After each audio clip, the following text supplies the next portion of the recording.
is up, everybody, and welcome to another episode of Real Estate Agent Rehab. And today we are going to be talking about becoming a local market expert. Do you consider yourself a local market expert, Vance? I would like to think so.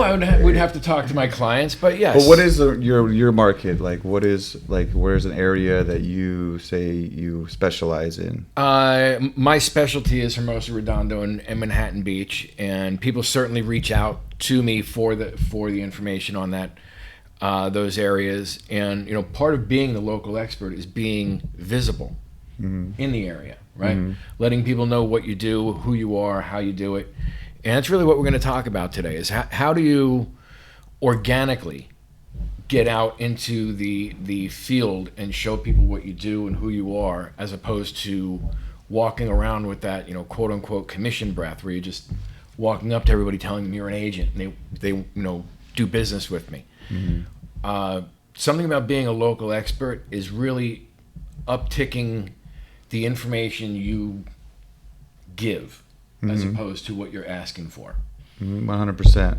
And one thing, if you're a new agent and you're like trying to figure out what you can do to be competitive with other agents like Vance or myself that have been doing it a long time, is to really study the neighborhood that you're selling in or that you want to sell in. And if you know everything about it, when people walk in, and that's just how you get tested, because there's always going to be that person that's going to come into your open house. They're going to start mumbling off things about the school district, or this is close to Edison, and this is close to that, and this is what's going on over here.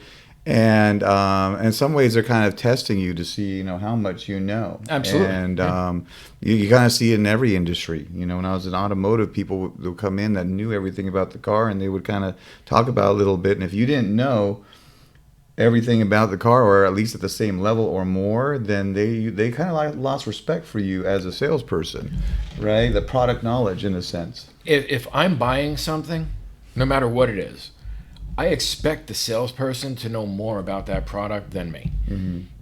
And in today's world, that is a tall order for a realtor, right? Because now you've got all these online sites. People are digging through these things. They're looking at every home that's on the market. They know days on market. They can, a lot of times you start talking to buyers who've been looking for some time. They can tell you more about the market trends than some realtors.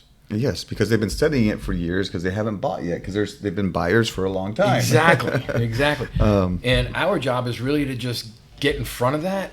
And I ask agents all this all the time. Is it interesting to you? Is the market interesting to you? And this is going to tell a lot about whether or not, I don't want to say this incorrectly, but being a realtor is right for you. Mm-hmm. Right? Is it interesting following these trends and seeing what's going on in the market today? Or is that something that you're not intrigued by? Mm-hmm. If it doesn't intrigue you, probably not going to be able to be very good at it. Mm-hmm.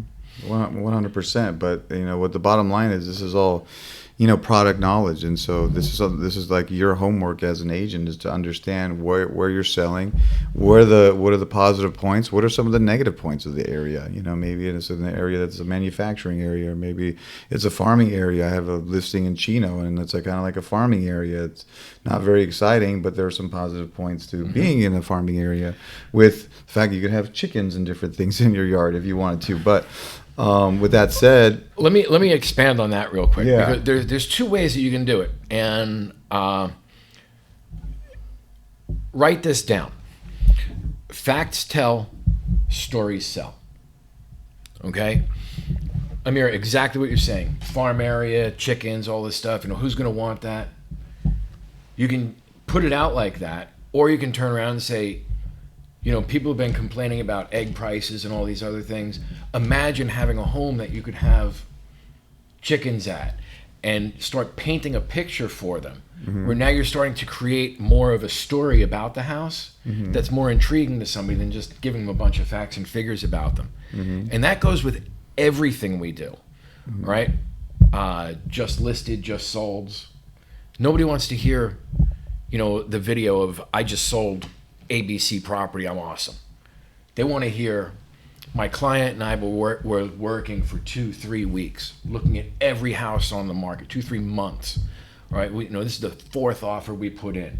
We finally negotiated this thing through, 2 weeks of negotiations. We put this in escrow and we closed last week. Congratulations to my clients. All of a sudden, the buyer who's reading that wants to be a part of that, as opposed to just seeing another agent just sold, just listed. So think about that as you're creating your market, is that stories sell. All right, the facts tell everybody what they need to know, but the story behind it is what's actually going to become the intriguing part to it. It helps tie everything together. So like, excuse me. So what's setting a local expert apart? So do you think you have to live in the area to be an expert? No. Okay. So why not? You just need to know the area. You need to know what makes the area tick. Okay. So you don't have to there's a nice area, Palos Verdes. Like you don't have to live in Palos Verdes or Manhattan Beach or one of those high-end areas to be the expert of those areas. Yeah. You just need to understand everything. And maybe you want to live there one day. Right. And that's one of your goals, and that's okay. But understanding like the schools, the shopping, what the community has to offer, the events, and tying those in with stories that your buyer or people can relate to is going to be key and important. And then once you tell them those things, they're going to be like, hey, this guy really knows. How do I find all this information out? Ooh, what's cool now? And I joke around about this, because I see, a lot of people do this, and I was not going to say the type of people that do this, but a lot of people do this and use this now that we have this technology, which is Chat GPT. Sure. So now, what's funny is I did a Google search the other day, and I was like, Googling is like, would you like the AI? And I was like, oh yeah, I want the AI. I was like, and I got all this data, and just like very pertinent data, important information about whatever I was looking up. But now with Chat GPT, you could be on your way to an open house and be like, I'm doing an open house in an area I don't know. Give me the top 10 reasons why somebody would want to live in wherever, Torrance, and then boom, you get all this information and you can relay that, right? Yeah, top 10 reasons somebody would want to live in Torrance, top 10 homes that are available today. Yeah. Open houses on the market today between 1 and 4. Yeah. You have all these lists. Now when somebody walks in, you're at the plethora of information. I always call it the Miracle on 34th Street approach. All right, I have no problem sending a client to another open house. When they walk in, I say, you like this house? You got to go check out this house over here, or you want to see that one over there. Why? Because they see you now as informative. You're giving them information. And if you remember, I don't know if you remember, Miracle on 34th Street, in the movie, Santa Claus is telling all the moms where to go other than Macy's to find what they're looking for. And what Macy's finds out is people are now coming to Macy's to see Santa, which is exactly who you want to be. You want people to come to you and see who you are and seek you out for information. Because if they're asking you for information, they're seeing you as the expert. 100%. That's just one way is Chat GPT. Obviously you can just, and what's another quick thing is like a lot of websites when you look up properties or give you a lot of data and facts about the area. Is it walkable? Is it close to shopping, schools, parks, all those things? A lot of data on there that is already there once you put up your listing. So what is the mortgage one as well? What do you mean the mortgage one? The one we get through the mortgage brokers. Oh, list reports? List reports? Yeah, list reports, you can get that data from, your lenders if they're signed up with list reports. So there's different ways. But obviously there's the general rule of just being able to be amongst the community, go to certain events, eat there, shop there, intermingle with the people there, kind of see what it's like and get to know the city or the area just based on real-time experience. Yeah, join the board. Right, be a member of your local board of your local chamber of commerce. Okay, why? Because these are the people doing business in your city. You want to be a member of that and show them that you are also doing business in the city. Big one that I always like to do, attend the city meetings. We're luckily enough for us down here, our board of realtors holds a number of city meetings annually throughout the year. Meet, the mayors, listen, hear what they have to say. There's nothing better for you as a realtor than to be sitting at somebody's kitchen table or doing a video and saying, I was speaking to the mayor of XYZ city, and this is what they said is coming down the pike. Mm-hmm. I mean, that positions you exactly where you want to be. Mm-hmm. You are the expert at that point because you're giving them information that comes directly from the person running the show. 100%. So city, and I mean, if you know anybody, like, just intermingling yourself with people and get to know people Mm-hmm. of your friends and what's going on at schools, different things that are happening. There's lots of events in cities too that, you don't realize are going on. Yeah. Especially like over here in the beach cities, there's always something going on. So being, immersing yourself in the local events and understanding, how people have fun in the area too can be beneficial. That you can share those stories and say, hey, I went to this carnival. I took my kids. It was so cool. Like there's a carnival up in PV over the weekend. Like go be a part of that and then see, be a part of that community. Yeah. Embrace yourself in it. How good are you at going to the carnival, having fun with your family, taking pictures, videos, posting on Facebook? Do you feel like something always kind of misses? Because I go and half the time I get back and I'm like, I should have taken a picture. Yeah. And you kind of get caught up in the moment and it's like, am I a creator or am I just attending? And somehow we have to find that mix between the both. Well, yeah, and then that's something that you could do as far as, your social media and marketing is creating content relative to that area. And I see a lot of realtors that do this and have success from it is that, going around and highlighting certain things about a certain area and posting those things like, hey, here are the top 3 things that you could do for fun in Redondo Beach, or these are some of the top 3 places to get a breakfast burrito in Torrance, or whatever it is. You could do different things like that to set yourself apart on social media, make it interesting to where people will go, that guy knows what he's doing, he knows about that area. I want that guy to sell our house because he really knows more about the community. Not necessarily breakfast burritos because I'm hungry, but anything related to that. On that. Yeah. You go to your local breakfast burrito place, okay? You make Which a would be video, a tough choice in Torrance. There's a lot to choose from. but you make a video about it, and then you tell the owner that you're making a video, and you tag them. Yeah, or collaborate with them. Okay, so now what you tag them, and you say, hey, share this I on thought your that's site. the best idea. Right? Like I've always wanted to do that. Being a business owner myself, if somebody approached me and said, "Hey, I want to interview you. I want to talk about your business and what sets it apart," and then did a quick little video, and then I'm giving you guys a secret right now. So if you guys are thinking about content, what to do, just do a tour of interviewing different styles of business owners in a community, and just ask them a few questions. Ask them to collab. You'll make it for free. Maybe boost the reel or whatever a little bit, and have it float around that area so people can get to see you more. Because if you don't have a big following, you may need to spend a little money to get it going. Yeah. So you do that, and then all of a sudden now everybody's gonna see you and know and be familiar with your face in the area, right? And now you've got business owners who are looking at you being the expert. How many realtors are in the area? How many realtors approach that business owner and say, "Hey, I'm eating here, weekly. I'd love to feature you on my site."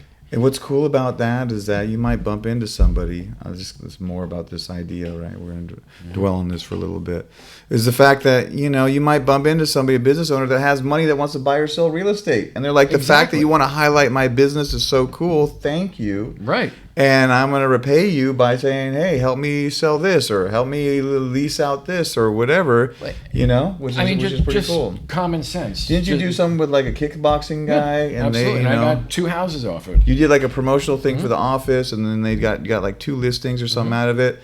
So, and that was just one business that you really talked to. And I didn't even mean to do that. I was literally trying to do something for the office that created this other thing. And that's where you do it organically. Yeah. Like you do what works for you. You go to the restaurants that you eat at and you interview those people. You don't start creating things that say, "Oh, this will work because they," right? Yeah. This will work because I. This is what interests me, and I'm going to share it with my my followers or my viewers.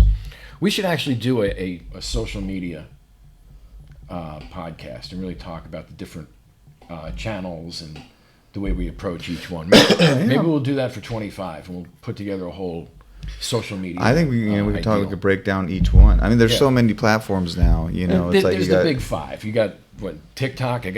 They got me. All right, I'm in. TikTok, TikTok, YouTube, Instagram, LinkedIn, and Facebook.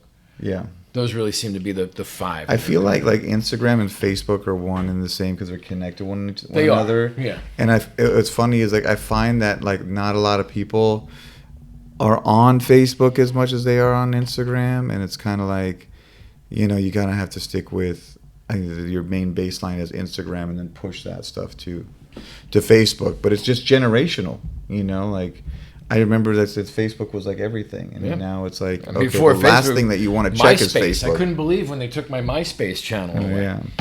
But you look at these things, and the biggest thing with all this is creating the content, and it's not creating the content daily, right? And that's what has always messed me up, trying to create content on the daily, as opposed to now what I'm doing is I'm going to Sundays and I'm batching, and I'm creating 5 and 10 videos, and I'm scheduling out through the week.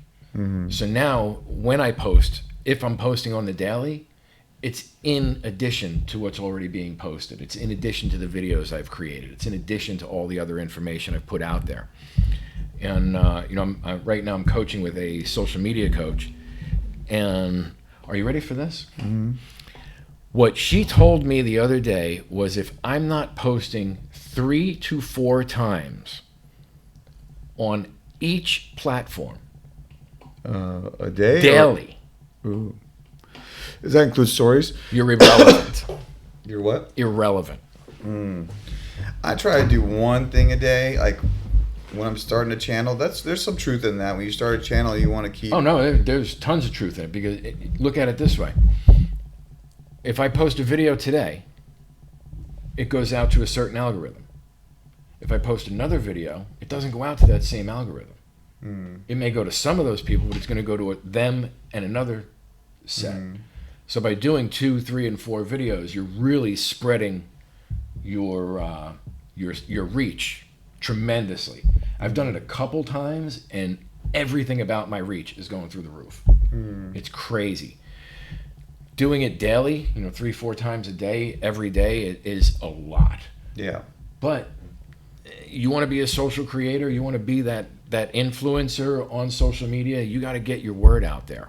And once every couple days when you get a good idea isn't going to be the one that sends us viral. That's for sure. Well, it all comes down to consistency, Absolutely. And consistency with you understanding where you're selling.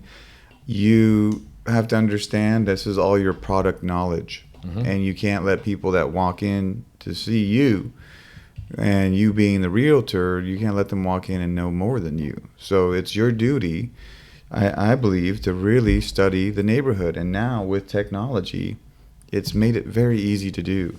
So why don't we do it? But, finding different ways to connect with the community between business owner idea. Please, somebody do this, and I guarantee you it's going to show success. And if I had more time, I would definitely do it. I think it's an amazing idea.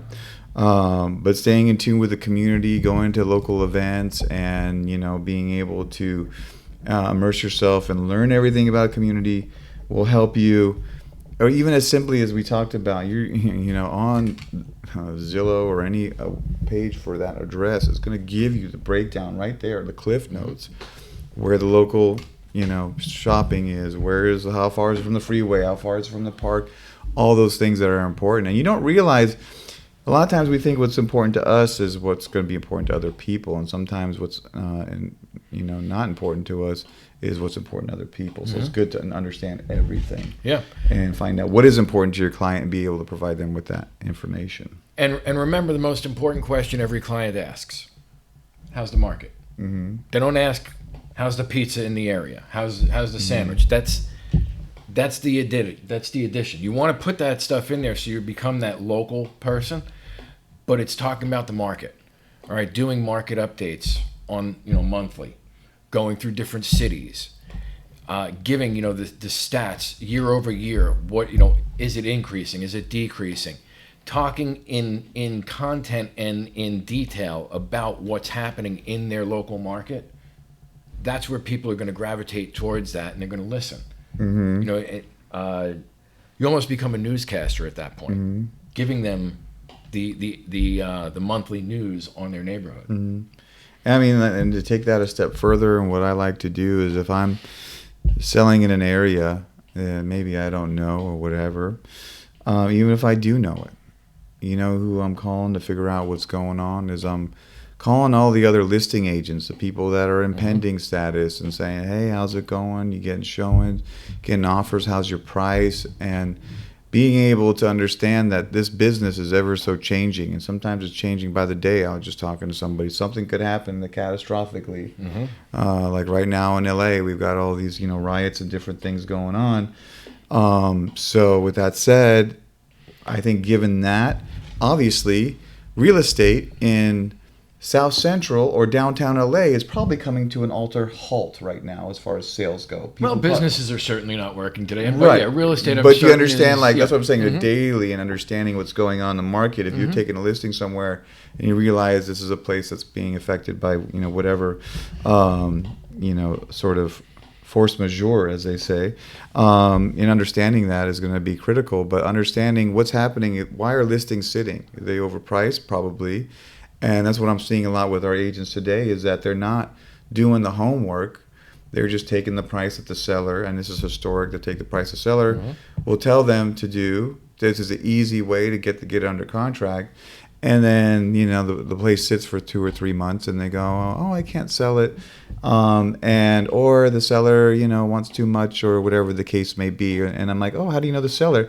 Oh, the seller's my friend. Well, okay. Now you're being their friend by not telling them and doing all the research to make sure you have the correct price on the property. And these are things that the people don't necessarily do. And easy ways to do that is going to be calling your fellow listing agents in the neighborhood, befriending them, and being able to send clients to one another too. You hit a major point there with we always want our friends to do business with us.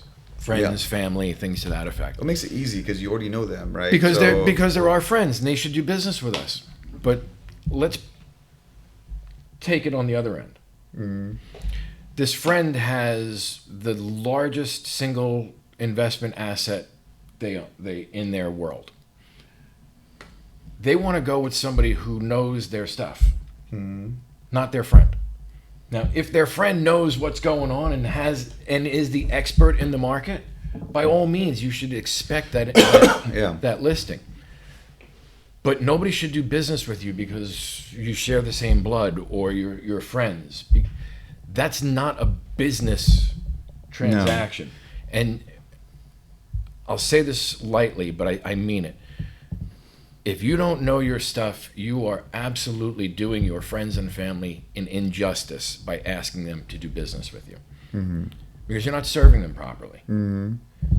Now, that said, it's just as easy to be the expert as it is to ignore the topics. And by being the expert, you really bring your friends and family a tremendous opportunity that they can also go and refer your business out. 100%, and that's what happens is we get these listings.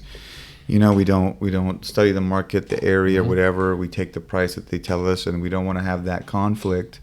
And so what happens? The property stays on the market, and I get these calls like, so they want to cancel, and I say, why? Oh, it's just we're not selling. And I say, well, why isn't it selling? Well, we haven't got any offers. And I said, well, you're probably overpriced. Oh, I don't know. Okay, let's check. And I dig into it like we're overpriced. And I tell them, no, let's get a price reduction. But what I relate it to is like if you wanted to go to your friend who was a doctor and you had some sort of life-threatening disease And he's like, you got to take this medicine. And you as a patient go, as you're a friend, well, I don't want to take that medicine. I don't like it. So let's just not take the medicine and I'll just do, and I should be okay. Like maybe I'll just sweat it out or whatever, And as a doctor, you say, oh, is that what you want to do? Okay, we won't take the medicine that could possibly help you get better or save your life or whatever. And that's essentially what we're doing is we're co-signing these clients, these sellers who are our friends, and co-signing them on this bullshit price that they come up with, and then we're sabotaging the sale, and in the end, we look bad. As realtors. You're setting up a failure before you even start. And that's because we're not the market experts. Right. We are a friend of the sellers.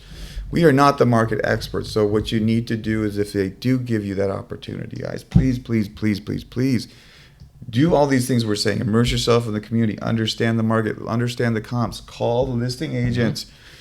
Get into this community and understand what you're getting yourself into before you agree to it. Because you might be just wasting your time. And in the end, you could be losing a friend. That's right.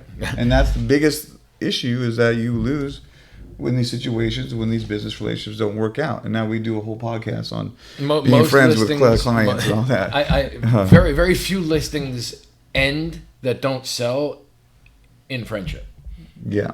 Right. It's usually it was all their when fault. When you're selling and you tell them a price and it sells for that price. Guess what? They're going to tell everybody about you. They're going to give you that 5-star review. They're going to do all that. Even if it's not the price that they wanted, it's okay to say no. And that's what we have trouble doing. That's right. Unless you're the market expert and can speak confidently about price or area or, what's going on with the house or whatever, what are we doing? You have to do these. This is our job. And that's our fiduciary duty. And it could be a breach of fiduciary duty if we don't know what we're doing and pretending like we do and taking on these roles as their listing agent when we have no idea what the house is worth or what's going on in the area. You need to really adapt a consultative approach that in the end results in a sale. Yeah. As opposed to a sales approach. And if you'd like, I'll tell you a little bit more about the area. Yeah. Okay, by doing that, you're giving people all the reason to do the business and not the reason to question what's going on. And within that, a lot of what we see here is being the expert. So you're going to get people to ask you a question, and they're going to say things like, "Amir, what do you think?" Okay, and to the point like, "Amir, what do you think? Should we buy this house?" And Amir says, "Yes," and they come back and they say, "You're just saying that because you want to sell a house." Okay? As the expert, you turn around and say, "It doesn't matter what I think. Can I tell you what I know?" The last 3 houses in the area sold in 10 days or less at 5% over ask. Right now, this property's on the market 5 days. We have 1 offer on it that we know of. I know I can get you in for X. Let's move on this thing if you're interested. Now they turn and they go, that was the answer. Not, what do you think? Nobody cares what we think. They want to know. They're paying us for what we know, like doctors, like attorneys, like realtors. I learned that very early on in my real estate career. And I'd had a listing, and then we'll finish after this because our time is up. I had a listing, and it was a referral through a friend, of course. And it was way out, like in the Inland Empire. I forget where it was, an area that I didn't know. She was selling her house, and she wanted to buy another house. And I had her listing, and it was sitting. And I was just being nice and letting her give her price and all this stuff. And eventually over time it wasn't selling, and she really wanted to move. And then she had me going out with her to go look at other property to purchase and all that while we were kind of like, selling hers. So I was busy trying to sell hers and trying to get her into something else. And then, she approached me and said, "Hey, the property's not selling. What do you think that we should do?" And I kind of like turned it around and said, we could kind of reduce the price, but I don't know, like, what do you think that, what do you feel comfortable with and stuff like that. In that moment, she was really looking for me to kind of take charge and advise her and be like an advisor and say, "Listen, we need to do this. We did your price, and this is what we need to do, and this is why. And I've done X, Y, and Z to sell it so far, and it hasn't sold." that didn't come out of my mouth. Now that comes out of my mouth, and I could speak confidently about it, but it didn't at that time. If I had been the local area market expert, really dove into the comps, or really held my ground as her advisor, like we are advising them through this. We don't just have a license to write offers and write listing agreements and just sit back and wait. If I had done that and been the expert and done my research, she would have had more confidence in me, and we would have sold the place a lot quicker. Eventually, we did get an offer and sell it. She wasn't happy with it, but we did. And when she went to buy the next property, she used another agent that was local in that area. And I asked her why. And she said, well, when I asked you about, what to do, you kind of threw it back at me, and that's not my job. You're supposed to tell me what I should do and advise me. And I was like, she's right. So that was a big learning experience. So hopefully you don't have to get to that experience, go through that experience, but you can take our experience and put it to good use. Become the local expert, stay informed, find different ways to connect with the community, do your social media, use ChatGPT before you go to your listings. Even if you're going to go show a property in the area, learn more as much as you can about that. Share it with your clients. Say, hey, just did this chat, check this out, and try to be as much of an expert as possible. That's right. So agents with a strong local niche, they're closing literally 30% more repeat business than other agents. Okay, so just think about that as you're moving forward. Like, do you want that repeat business? Are you looking for the referral business? That's coming out of the strong local niche, expert marketer, expert agent area. So wrapping up, the one thing I can say is you can't do enough work on your own local market, finding out what you know about the market and sharing it with the area. The more you do, the more you're going to be leaned on. Okay? Lean into it and truly embrace the fact that you are bringing true information to your clients. And if you are that one and you have that good information and people know that, they're going to share that, they're going to praise you, they're going to send you referrals, and people are going to be calling you instead of you trying to call them for business. And that's where you want to be as the local market expert. And as you're finishing any social media post or anything that you do, put a call to action out there. If you want to know more, call me, text me, email me. Give people a reason to reach out. Don't just give them the information. Ask for a response. Just as we say at the end of this, if you like this, stay on for more. We're here. We're going to be doing these things monthly. And by following a podcast like this, you're literally turning decades of expertise into a few moments of listening to a podcast. Right? This is 20 years of going over being an expert agent that we're sharing with you right now. You watch this thing in 25 minutes.